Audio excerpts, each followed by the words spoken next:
Okay, ఇంకా మృతులకు సంబంధించినటువంటి clarity ఇంకా రావడం లేదు. చాలా పెద్ద సంఖ్యలో మృత్యువాత పడ్డారంటూ కూడా చెప్తున్నారు, కానీ ఇటు పోలీసులు తర్వాత ఫైర్ సిబ్బంది కూడా ఎక్కడ కూడా సమాచారం ఇవ్వడం లేదు, స్పష్టమైనటువంటి సమాచారం ఇవ్వడం లేదు. ఇప్పటివరకు కూడా 11 మంది మృత్యువాత పడ్డారంటూ కూడా వార్తలు వస్తుంటే, మరోవైపు సుమారుగా 1700 వరకు కూడా 16 నుంచి 1700 వరకు కూడా మృత్యువాత పడ్డారంటూ కూడా మరోవైపు సమాచారం వస్తున్నటువంటి సందర్భం. ఇప్పటికే యశోదతో పాటు మలక్పేట యశోద హాస్పిటల్తో పాటు అపోలో డిఐడిఎల్, ఆ తర్వాత Osmania general hospital, care Nampally, ఈ సుమారుగా ఈ హాస్పిటల్ అన్నిటికీ కూడా క్షతగాత్రులను తరలించారు. వీరందరిలో కూడా సుమారుగా 17 మంది ఇందులో క్షతగాత్రులు తీవ్రమైనటువంటి గాయాల పాలై ఉన్నవారిని ఇక్కడికి తరలించారు. అయితే ఇందులో సుమారుగా 16 మంది వరకు కూడా చనిపోయారంటూ కూడా ప్రజెంట్ వార్తలు వస్తున్నాయి. కాబట్టి ప్రజెంట్ ఎవరు కూడా ఈ అంశాన్ని ధృవీకరించడం లేదు. పెద్ద సంఖ్యలో మృతుల సంఖ్య ఉందంటూ కూడా ఇటు వచ్చినటువంటి మంత్రులు తర్వాత అధికారులు చెప్తున్నారు తప్ప క్లియర్ కట్గా ఎవరు కూడా సంఖ్య చెప్పినటువంటి పరిస్థితి. సో మొత్తానికి పెద్ద నష్టమే అంటూ కూడా చెప్పుకోవాలి. ఒకే కుటుంబానికి, ఉమ్మడి కుటుంబానికి సంబంధించినటువంటి వారిలో ఇంత పెద్ద మొత్తంలో మృత్యువాత పడడంతో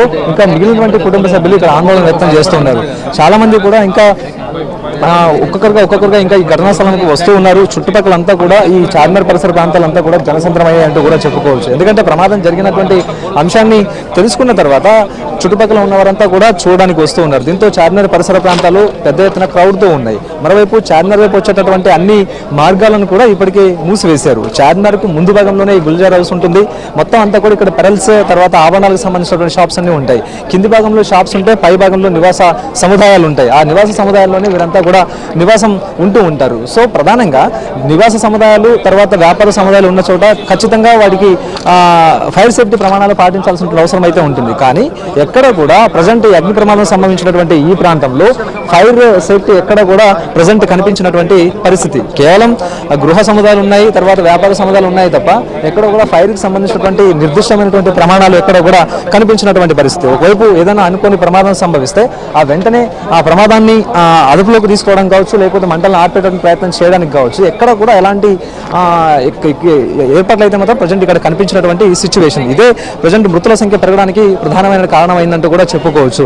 ఇక వెంటనే సత్వరమే ఫైర్ సిబ్బంది ఘటనాస్థలికి చేరుకున్నప్పటికీ కూడాను లోపలికి వెళ్ళేటటువంటి అవకాశం లేకపోవడంతో ప్రత్యామ్నాయ మార్గాలను ఫైర్ సిబ్బంది అన్వేషించారు. సో అప్పటికే అదే సమయంలోనే కంప్రెసర్ ఒక్కసారిగా కూడా బ్లాస్ట్ అయిపోయింది. ఈ కంప్రెసర్ బ్లాస్ట్ అయిన తర్వాత మంటల తీవ్రత కూడా అధికమైంది. కాబట్టి ఫైర్ సిబ్బంది కూడా లోపలికి వెళ్ళేటటువంటి అవకాశం చాలా తక్కువే. సో ఇదే సమయంలో ఉన్నటువంటి ప్రధానమైనటువంటి గేట్ని కాకుండా ఇంకా పక్కన ఇంకా వేరే ద్వారాలు ఏమైనా ఉన్నాయన్న అంశాల గురించి కూడా ఫైర్ సిబ్బంది చూసినప్పుడు ప్రజెంట్ నేను చూపిస్తున్నటువంటి మూసి ఉన్న షటర్స్ ఏవైతే ఉన్నాయో ఈ మూసి ఉన్నటువంటి షటర్లో ఆ చిన్న షటర్ను ఓపెన్ చేసుకుని లోపలికి వెళ్ళారు. అనంతరం వెనకాల వైపు నుంచి కూడా ఒక గోడను బద్దలు కొట్టారు. సో ఇదే నేపథ్యంలో ఆ 2 మార్గాల ద్వారా లోపలికి వెళ్ళడంతో పాటు అనంతరం పైకి చేరుకున్న తర్వాత పైన ఉండేటటువంటి మొత్తం ఓపెన్ చేసినటువంటి కిటికీలు చూడొచ్చు. ఆ కిటికీలంతటినీ ఓపెన్ చేసి లోపల ఉండేటటువంటి పొగనంతటిని కూడా బయటకు పంపించేటటువంటి ప్రయత్నం చేశారు. సో ఇదే సమయంలో ఇక గ్రౌండ్ ఫ్లోర్ లో పెద్ద ఎత్తున మంటలు, ఆ తర్వాత మంటలు పై ఫ్లోర్ కూడా వ్యాపించడంతో ఇక లోపల ఉండేవారంతా కూడా బయటికి రాలేనటువంటి సిచ్యువేషన్లో చిక్కుకుని పోయి ఉన్నారు. సో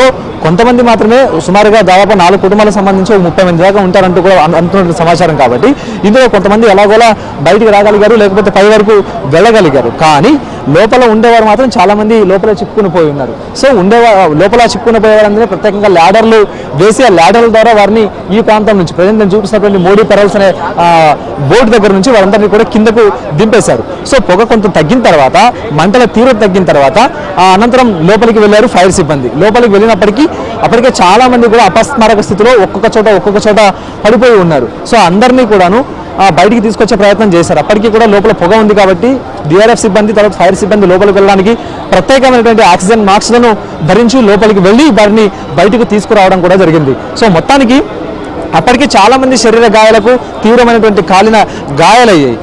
చిన్నారులకు అదే తరహా గాయాలయ్యాయి, పెద్దవాళ్ళకు కూడాను గాయాలయ్యాయి. ఇంకా కొంతమంది కొన ప్రాణంతో కొట్టుమిట్టాడుతున్నటువంటి సమయంలో వారిని కూడా ఉటావుటిన హాస్పిటల్కి తీసుకెళ్లారు. ఇంకా సుమారుగా మనం విజువల్స్లో కూడా చూడొచ్చు, అంబులెన్స్లు కూడా ఇంకా ఇక్కడికే సిద్ధంగా ఉన్నటువంటి సమాచారం. సుమారుగా 4 నుంచి 5 అంబులెన్స్లు ఇప్పటికే సిద్ధంగా ఉన్నాయి. ఇంకా లోపల సెర్చ్ కూడా ప్రజెంట్ ఒకవైపు కొనసాగుతూనే ఉంది. ఎందుకంటే డిఆర్ఎఫ్ సిబ్బంది తర్వాత ఫైర్ సిబ్బంది లోపల ఉన్నారు కాబట్టి ఇంకా ఎక్కడైనా చిక్కుకుని ఉన్నారేమో, ఇంకా ఎవరైనా ఉన్నారేమో అని ఒక సెర్చ్ అయితే లోపల కొనసాగుతుంది. ఒకవేళ ఉంటే మాత్రం వారిని వెంటనే ఆసుపత్రికి తరలించడానికి ఒకవైపు ఈ యొక్క అంబులెన్స్లు కూడా సిద్ధంగా ఉంచారు. ఉదయం నుంచి 10 అంబులెన్స్లను ఏర్పాటు చేసి 10 అంబులెన్స్ల ద్వారా వారందరినీ కూడా గాయాల తీవ్రత బట్టి ఒక్కొక్కరిని ఒక్కొక్క ఆసుపత్రికి తరలించి సత్వరమే ట్రీట్మెంట్ అందించేటటువంటి ప్రయత్నం చేశారు.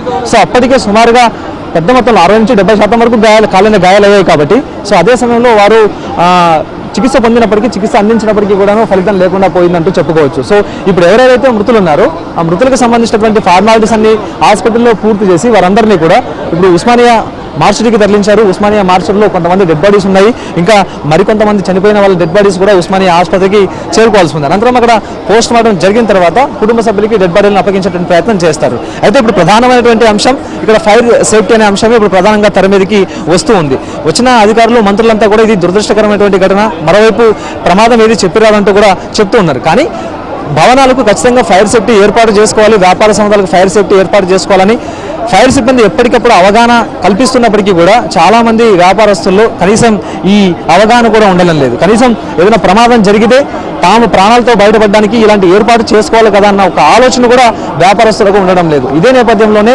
ప్రమాదాలు జరిగి ఇలాంటి ఘోరమైనటువంటి పరిస్థితులు ఏర్పడుతూ ఉన్నాయి. 2 రోజుల క్రితం జరిగినటువంటి అగ్ని ప్రమాద ఘటనలో కూడాను ఎక్కడా మృత్యువాత పడకపోయినప్పటికీ కూడా ఖచ్చితంగా అందరినీ బయటకైతే రప్పించగలిగారు. కానీ చివరికి ఒకవేళ లోపల చిక్కుకుని పోయింటే మాత్రం ఖచ్చితంగా ఇబ్బందికర పరిణామాలు తలెత్తాయి. సో ఇప్పుడే మనకు అందుతున్నటువంటి సమాచారం ఏంటంటే సుమారుగా 16 మంది మృత్యువాత పడినట్టుగా కూడా ప్రజెంట్ అందుతున్నటువంటి సమాచారం. సో ఇందుకు సంబంధించినటువంటి క్లారిటీ రావాల్సి ఉంది. ఇంతకుముందు మనం చెప్పుకున్నట్టుగా సుమారుగా 17 మంది తీవ్రమైనటువంటి గాయాలయ్యి వారిని వివిధ రకాల ఆసుపత్రికి తరలిస్తే అందులో సుమారు ఇప్పుడు 16 మంది మృత్యువాత పడినట్టుగా తెలుస్తుంది. ఈ 16 మందిలో మలక్పేట యశోద ఆసుపత్రిలో చికిత్స పొందుతూ 8 మంది చనిపోయారు. అపోలో హైదర్గూడలో చికిత్స పొందుతూ 5 మంది చనిపోయారు. మరోవైపు అపోలో డిఆర్డిఎల్లో 1 చనిపోయారు. ఉస్మానియా జనరల్ హాస్పిటల్లో, తర్వాత నాంపల్లి కేర్ హాస్పిటల్లో ఒక్కొక్కరుగా ఇలా సుమారుగా 16 మంది ప్రజెంట్ చనిపోయినట్టుగా అందుతున్నటువంటి సమాచారం.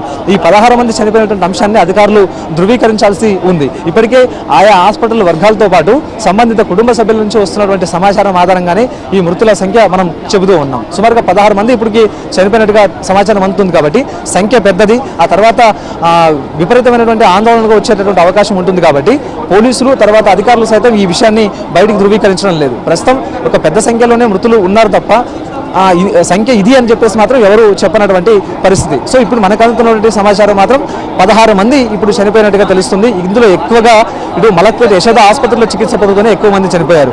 ఇందులో మలక్పేట యశోద ఆసుపత్రిలో చికిత్స పొందుతున్న వారిలో 8 మంది ఉంటే 8లో దీనిలో 3 మహిళలు ఉన్నారు, 3 పురుషులు ఉన్నారు. 2 చిన్నారులు, 2 సంవత్సరాల పాప ఒకరున్నారు, 7 సంవత్సరాల పాప మరొకరు ఉన్నారు. వీరంతా కూడా సెలవుల నిమిత్తం ఈ ప్రాంతానికి వచ్చారు, ఇక్కడే ఉంటూ ఉన్నారు. సెలవులు అయిన తర్వాత తమ ఊళ్ళకు వెళ్దాం అనుకుంటున్నటువంటి సమయంలోనే ఈ అగ్ని ప్రమాదం సంభవించి అందరినీ కూడా మృత్యువు కబలించిందంటూ కూడా చెప్పుకోవచ్చు. ఉన్నటువంటి 2-3 కుటుంబ సభ్యులు ఇక్కడే ఉన్నారు. వారంతా కూడా ఇంకా షాక్లో ఉన్నారు, భయాందోళనలో ఉన్నారు. అసలు ఈ ప్రమాదం జరిగినటువంటి తీరును వారంతా కూడా ఊహించుకుని భయాందోళనకు లోనవుతున్నారు. తాము ప్రాణాలతో బయటపడ్డామంటూ కూడా చెప్తూ ఉన్నారు. కానీ ఆ ప్రమాదం జరిగినటువంటి తీరు, ఆ ప్రమాదాన్ని కళ్ళారా చూసి ఆ తర్వాత వారి కిందకు వచ్చి రోధిస్తున్నటువంటి తీరు కూడా ఆందోళన కలిగించింది. మరోవైపు లోపల మాత్రం మొత్తం అంతా కూడా ఈ ఎవరైతే గాయాల పాలై లోపల పడిపోయి ఉన్నారో అదంతా కూడా ఒక శవాల గుట్టలాగా ఉండిందంటూ కూడా ఈ ఫైర్ సిబ్బంది చెప్తూ ఉన్నారు. తాము లోపలికి వెళ్ళిన తర్వాత తామే కొంత భయాందోళనకు లోనయ్యామంటూ కూడా ఫైర్ సిబ్బంది చెప్తూ ఉన్నారు. ఎందుకంటే పొగ ఒకవైపు పూర్తిగా తగ్గిన తర్వాత ఎక్కడ ఏ మూలను చూసినా అపస్మారక స్థితిలో పడిపోయిన వారే కనిపిస్తారు. 1 కాదు 2 కాదు, సుమారుగా 16 మంది. కాబట్టి ఆ 16 మంది లోపల రకరకాల ప్రాంతాల్లో పడి ఉన్నారు. ఒకవైపు కిటికీ వైపు ఒకరు, తర్వాత గోడ దగ్గర మరొకరు, ఇలా చాలా మంది కూడా రకరకాల ప్రాంతాల్లో వారంతా కూడా ఉండిపోయారు. సో ఇదే నేపథ్యంలో ఒక్కొక్క బాడీని ఫైర్ సిబ్బంది కిందకు పంపిస్తూ ఉంటే అదంతా కూడా కింద ఉన్న వాళ్ళంతా కూడా చూడడంతో పాటు వారంతా కూడా భయాందోళనలో అవుతున్నారు. ఎందుకంటే ఇంతమంది లోపల ఉన్నారా, ఇంతమంది చనిపోయారా అని చెప్పేసి. ఇంతకుముందు మనం చెప్పినట్టు ఇక కంప్రెషర్ బ్లాస్ట్ అయింది. ఈ కంప్రెషర్ బ్లాస్ట్ అయిన తర్వాతనే చాలా మందికి తీవ్రమైనటువంటి గాయాలు అయ్యాయి. సో అదే సమయంలో ఒక్కసారిగా కంప్రెషర్ బ్లాస్ట్ అవడంతో 3 స్పాట్లో చనిపోయారు. అనంతరం మరొక 13 మంది ఆసుపత్రిలో చికిత్స పొందుతూ మరొక 11 మంది కూడా ఆసుపత్రిలో చికిత్స పొందుతూ వారు మరణించారు. సో ఘోరమైనటువంటి ప్రమాదం అంటూ చెప్పుకోవచ్చు ఈ యొక్క ప్రమాదం. ఇప్పటి వరకు హైదరాబాద్లో జరిగినటువంటి అగ్ని ప్రమాదాల్లో ఇదొక అతిపెద్ద అగ్ని ప్రమాదం. ఇంతకుముందు అగ్ని ప్రమాదం సంభవించిన కేవలం 5-6 వరకు మాత్రమే మృతుల సంఖ్య ఉండింది. కానీ ఈ ప్రమాదంలో మాత్రం 16 అంటూ కూడా ప్రజెంట్ వార్తలు వస్తున్నాయి. కాబట్టి నిజంగా 16 మందే మృతి చెందితే మాత్రం ఇది ఒక పెద్ద విషాదం అంటూ కూడా చెప్పుకోవచ్చు. కానీ ఇటు ఫైర్ సిబ్బంది ఎలాంటి అలసత్వం లేకుండా ఘటనా స్థలికి వచ్చినప్పటికీ కూడాను ఆ యొక్క కంప్రెసర్ పేలడంతోనే ఈ ప్రమాదం తీవ్రత అంతకంతకు పెరిగింది. ఆ పెరగడంతోనే మృతుల సంఖ్య కూడా ఎక్కువగా పెరిగిందంటూ కూడా మనం చెప్పుకోవచ్చు.